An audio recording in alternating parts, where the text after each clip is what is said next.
Okay. Okay, this is the Raleigh County Veterans Oral History Project that we're doing here. Today is Wednesday, October the 29th. This interview is taking place at the Raleigh County Courthouse Plaza on 4th Street here in Manhattan. And the World War II veteran interviewing is Warren Beyer. He was born November 19th, 1921, and he currently lives at 323 Denison here in Manhattan. My name is John Lindholm. I will be doing the interviewing, and Kent Smith was doing the recording. So Warren, would you please tell us your name, rank, serial number, and branch of service? Yes, I'm Warren Beyer, B-A-Y-E-R, and I was in the 1st 155th Gun Battery, established in Townsville, Australia, and it was the only unit of that type. It's part of the 5th Army Group, and our mission... Well, let's get around to that later. Mm-hmm. We want to get you, before we get into the service now, you were born here in Manhattan, is that right? Born here in Manhattan, November 19th, 1921 at 6 o'clock in the morning. Oh. And on a dairy farm, and I was doing chores on the farm by 6 o'clock that same evening. I don't believe that when the evening you were born. Yeah, don't believe it. That's supposed to be a joke. Okay, so you went to grade school? Yeah, I went all the way to college in Manhattan. Which grade school were you? Eugene Field School. Mm-hmm. And because we were in the country and rode a school bus to town, the school board decided that we could be moved from one school to another depending on where the load was. So as a result of that, I have attended every school in Manhattan except Douglas School. I missed that one. Uh-huh. And so you graduated from high school in 1942, and so, July. So you were December the 7th, you were still in high school. I presume you were here in town and heard it on the radio. Yeah. December 7th was Pearl Harbor. Yeah. Yeah. We, I guess were amazed at what could happen. Mm-hmm. And so then in July 42, you were drafted, or did you volunteer? Drafted. Okay, and where did you report? To Leavenworth, Kansas. Okay. Can you take us on from there then, what you did there and the next places you went? Yeah, we were prepared to go to California, Camp Callan, but they had to have a larger group, so it delayed it just a little bit, about a week, and so they let me come home to Manhattan, Kansas, just for that 1 week. Then I had to report back. And when I got ready to go back, I gathered up my shaving gear and walked towards the door where I live. And my dad said to me, as I got to the door, he says, "Say, Warren, that's my name, don't you think you ought to leave the shaving gear here at home? That's mine." So that was the first moment of my life that I realized that I was grown up and I would be separating myself from the home ties. Mm-hmm. I had to buy my own shaving gear. Okay. So you reported back to Leavenworth, and then you went by train to... Yes. We had 2,000 soldiers, all draftees, got on a train at the railroad station in Kansas City and headed straight for the area of La Jolla, California, just north of San Diego. La Jolla, California, which is part of the campus of the University of Southern California today. But at that time, it was an Army camp. So how long were you there then? There for a month and a half. That's where you had your basic training. Basic training. And what? Any specialty while you were there that you get into, or? Oh, the special features of Camp Callan, California, was that was where I waited and waited and waited and waited to see the ocean for the first time in my life. We were pretty busy there, and on a Sunday I finally had time to walk about a mile and see the ocean. That's the Pacific Ocean. I had listened to the ocean for 2 weeks. I listened to the ocean and not having time to break away and see the ocean. But that Sunday I had walked out there, and I imagined that I could walk right to the ocean and wade up to my knees. But when I finally got to the bank that looks out over the ocean, it was 2,000 feet straight down to the ocean. So I didn't get to wade in the ocean on my first visit. Okay. Did you take some tests there to find out what you were going to do or where you're going to be assigned next, or not? No, at that point we were just in basic training, and we weren't attached to any particular program other than that of the basic training. Okay. Then where? Well, I made a trip to Los Angeles while I was in the basic training camp, which was kind of new and different. Hitchhiked up and hitchhiked back. Of course, it was all blacked out, and I enjoyed that trip, except that I finally got on a bus to come back so I could be in camp by midnight. And right in front of the bus, everybody in the bus witnessed a head-on collision between two automobiles, not involving us. But it was blackout time, and there was a lot of accidents on the highway during the blackout in 1942 on the West Coast. But I did get back to camp before midnight, and so, as you know, and they can tell by this time, I was not discharged from the Army because I got back in on time. Okay. So then you got shipped out from there to where? Then we got on the train right there at Camp Callan and went to San Francisco with a stop-off at Los Angeles.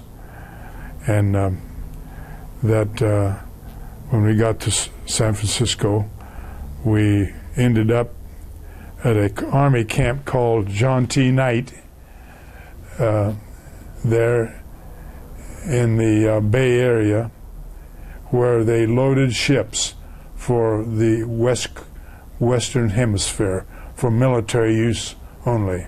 And then we were picked up there and hauled up to the upper end of the Bay Area to another camp called Callan, Camp Callan, Callen, which was on an island overlooking the Golden Gate Bridge on the right and a penitentiary on the left on an island called Alcatraz. We ended up, every time we went on pass to San Francisco, our boat would stop at Alcatraz. So I wrote home that I'd made my first real contact with the big world. I ended up in Alcatraz. Had a lot of fun over that. But we stopped by to leave our baggage and our cleaning and our laundry and picked up our food for this little island out in the Bay Area called Calais? Callan. Callan. This Callan, this was about 2 miles around, and we walked that and marched that 2 miles every day, just to get woke up. Okay. Did you do anything else there besides that? Yeah, I had a barracks, second floor location in a barracks overlooking the Bay Area. And we read in the paper one evening that they were going to test the spruce goose. Yeah. That was the Howard Hughes.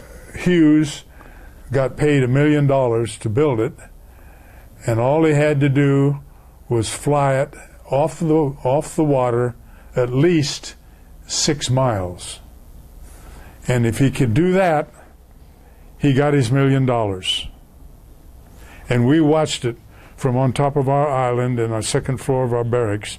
We watched over there towards the northeast part of the Bay Area, and watched the airplane fly in the water, and it flew the longest time, probably 3 minutes, maybe 4 minutes it was in the water before it finally got up out of the water. And it flew a good 6 miles, we know. Hughes built that plane. Yeah.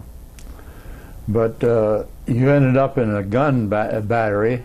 Did you have any training for the gun battery in California, or before you went overseas? Well, the next noteworthy thing from that point at John T. Knight from camp, that was the next point was at another back at the place where they load the ships to go to the Western Hemisphere, and we got a temporary work assignment at the John T. Knight camp, which is right at the point where they load the ships. And we were longshoremen for about 2 months, my group. For 2 months we loaded ships on work periods.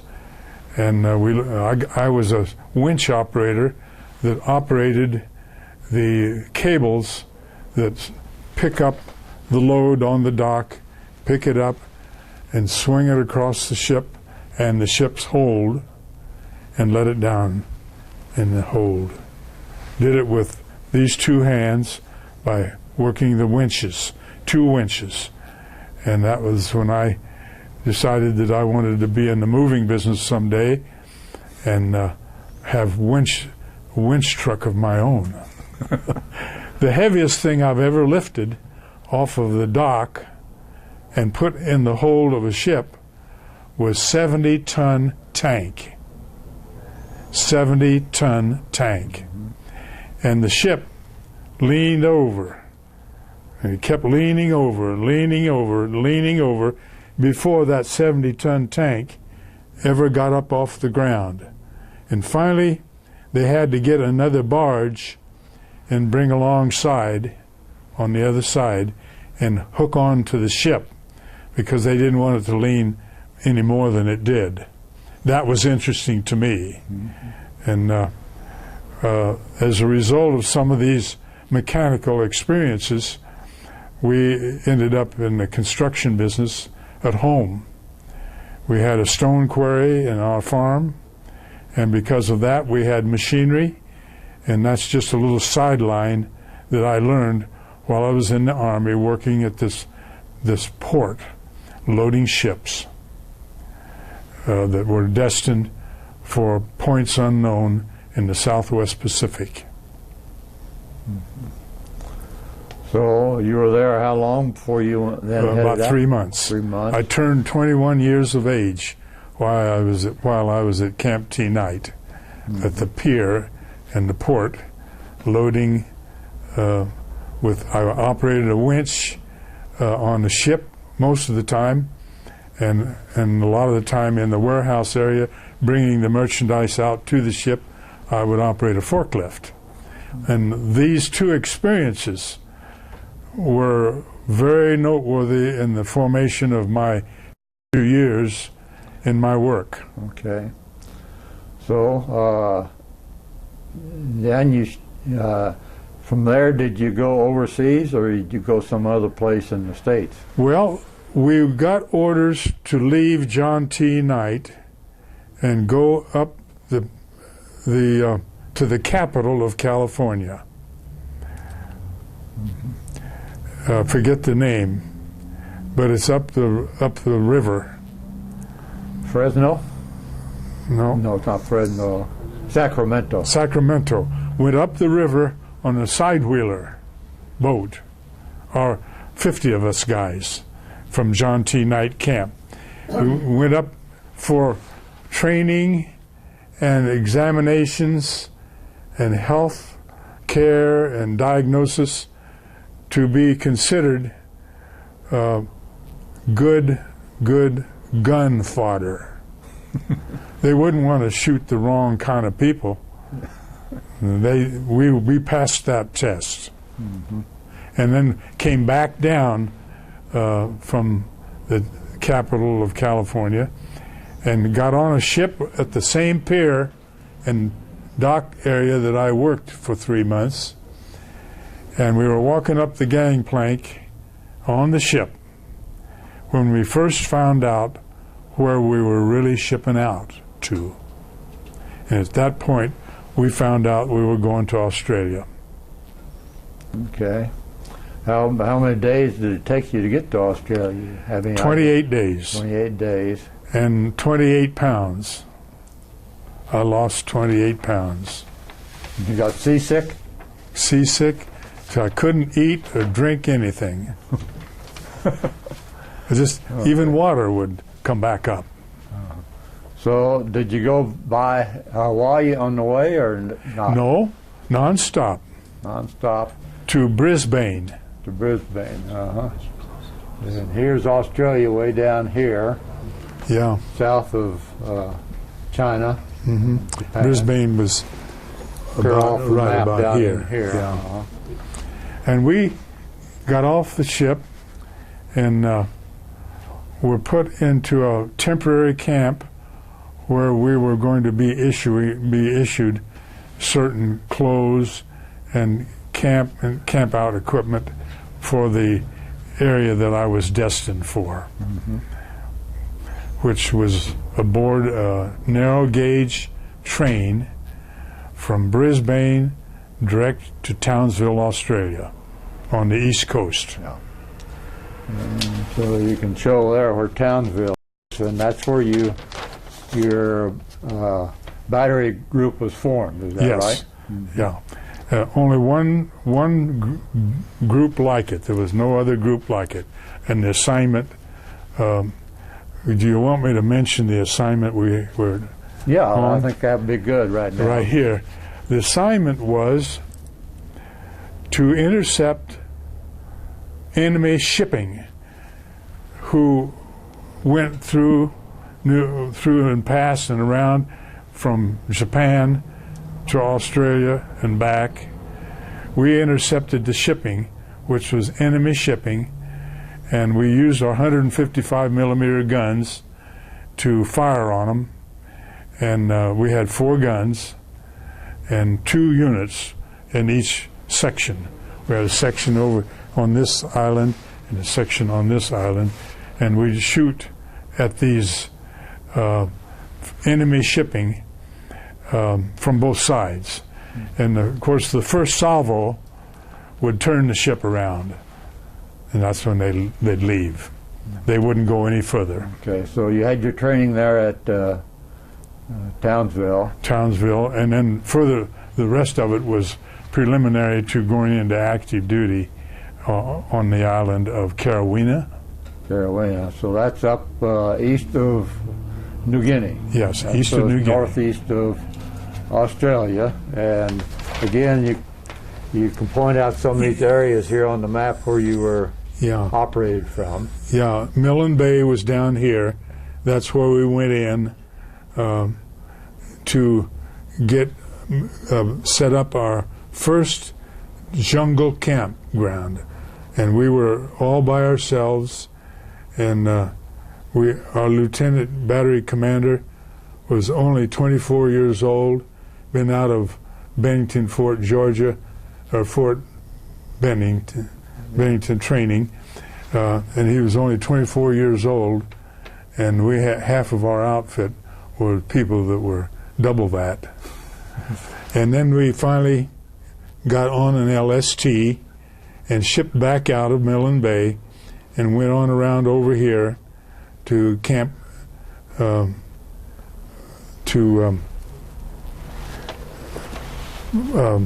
camp this one right here, Bougainville. That New Britain. Let's see here. Camp is on an island called Australia, Bougainville, Finch Haven, Point MST. And you have up here Gatonia marked. Did I write it in here? You have Gatonia, Morgan, and New Britain up in here, and yeah, New Britain, Bougainville,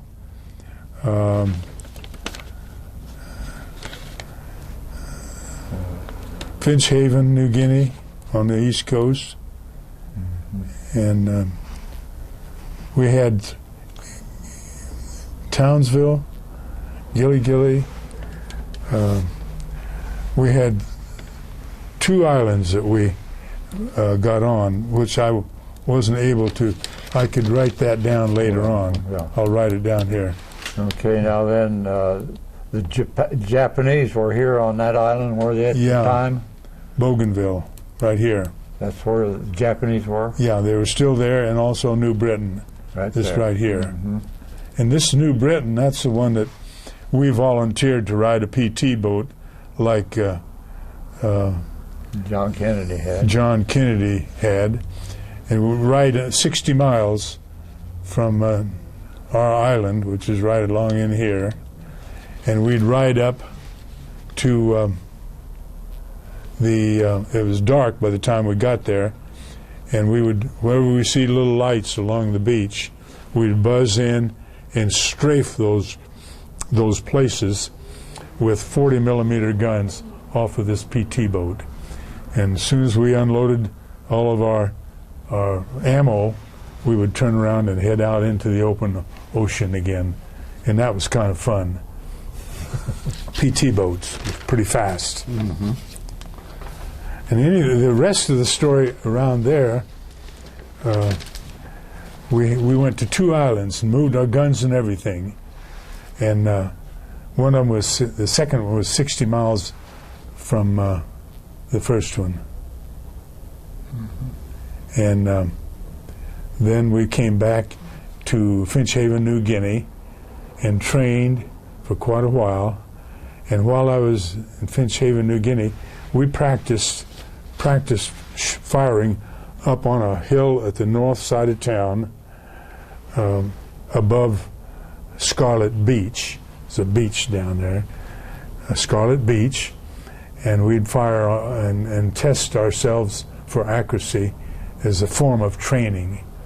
And while we were there, I noticed a colonel got out of a Jeep down gun number 1, and I searched him, and about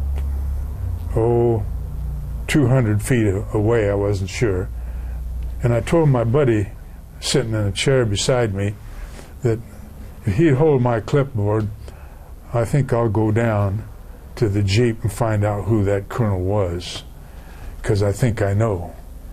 It was my uncle from Kansas City. Oh. He was in the reserves. Mm-hmm. He went from one gun to the other, and he was in the communications section of the Army, and he was examining our application, how we used the new type wire, plastic covered. And then I went back to my seat. Did you get to see him then, or just? Yes, I did. Mm-hmm. I went back to my seat and told my buddy, "Yep, that's my uncle. I'll go up and talk to him after a while." Now, when you're in New Guinea, that far from home, and you tell your buddy that you're going to get up and go off over here someplace and talk to one of your family members, he says, "Hey, I think you're ready for the cuckoo house." But I went up and introduced myself, and we had quite a visit, and ended up going to church together at Finch Haven twice. And that was kind of an interesting experience. And so far as the rest of that's concerned, I finally left Finch Haven with enough points accumulated to give me a furlough in Manhattan, Kansas. And so they stopped the first freighter that was going from Australia to San Francisco, and the freighter came in, and they had 6 of us guys qualified, and we took us out and put us on this freighter ship, and we went straight to San Francisco, and then to Leavenworth, and then we stayed all night downtown Kansas City on our way home. And as I was walking from the USO building to go to the railroad station in Kansas City to come home, I noticed a newspaper blowing across the street. And so I went over and picked up the newspaper, and the headlines were Roosevelt, Franklin D. Roosevelt, died last night. And I picked up the paper and I saved it. And that was the first knowledge of the demise of Franklin D. Roosevelt. Hopped on the train, had 45 days at home, and then from then I went down. Yeah. Which part of the business were you mostly in? The moving or the I started in the stone cutting business right here in Manhattan, which we did all our stone cutting by hand. And I had 4 stone cutters. My job was to keep them busy cutting stone. And I learned one of the first lessons in my life that I've carried all this time. I asked the boys, these 4 stone cutters, I said, "Why don't you guys cut your stone, and instead of taking it way over here, 30 feet, just put it by your bunker." See? And you know what they told me? They looked at me and said, "No, we don't do that." And I was shocked. But I found out real quick. You see, by putting the stone beside your bunker, it would be easy for me to count the stones that they cut. That's what you'd call production. Right? Right. But they walked all the way over there 30 feet, and each one of them put the rocks that they finished in the pile. So I had no way of knowing, unless I sat in a chair all day long and watched them deliver their stone. I never did know which one was the best stone cutter. So I learned that some things you just leave alone. Okay, then so you got married in December, and then you had, how many children do you have? 7 children. Okay. 7 children, fine wife. Never regretted a single one of them. And what are those children doing now? Well, the oldest one is Kitty Jo. She is in Kansas City. Her husband is a government worker in the tall building in Kansas City that handles Social Security for the government. And the next one was Denny. Denny went to college, and he became disenchanted when the architecture department told him that they would control his assignment, where he goes when he becomes an architect, where he'd work, how long he'd stay, and what he's going to do. And he was very disenchanted with that, so he dropped out. Then after that, we had the 2 twins, No, Mark, another young fellow like Denny. Mark graduated from college and took a job with Hallmark in Kansas City, who he is still with today.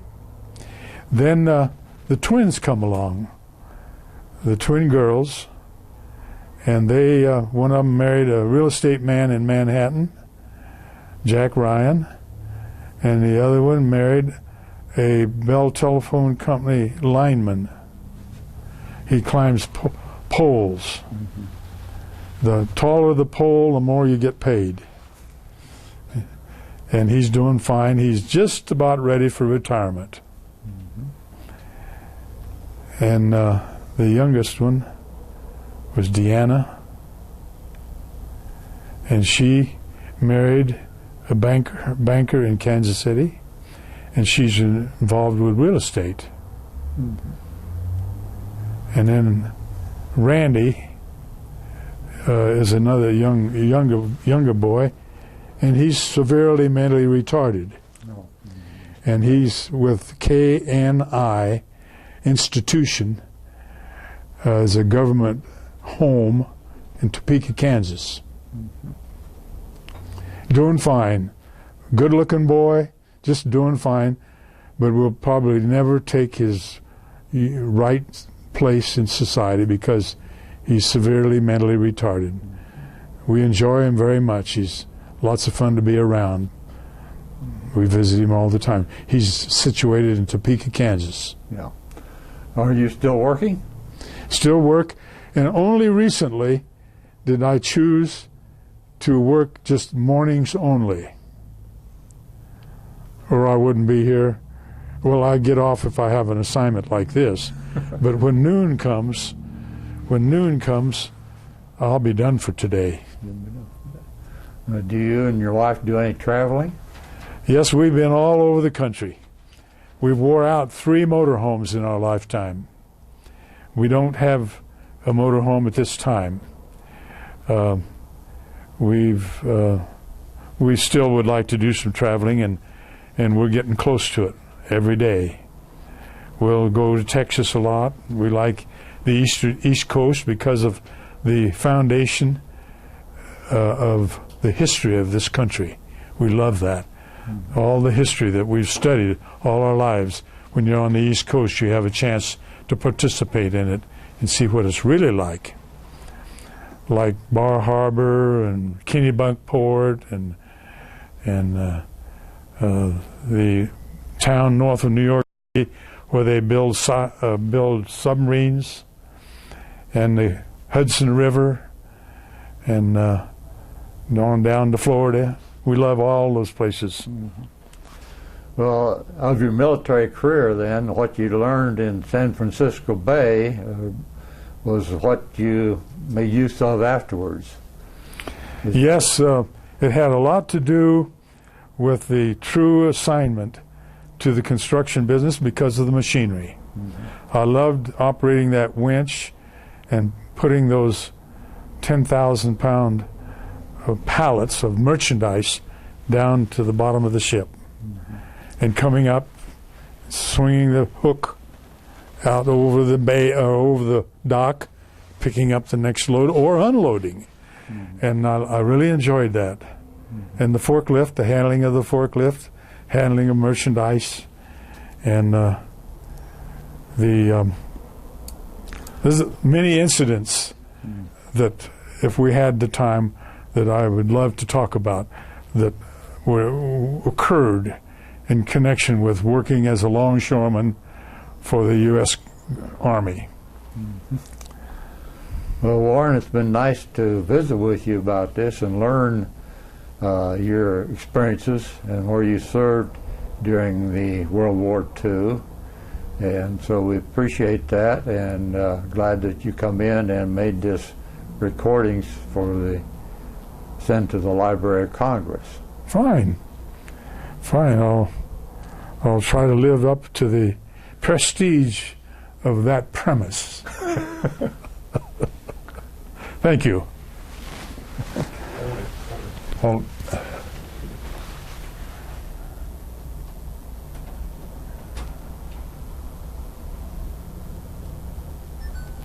Now we got it all.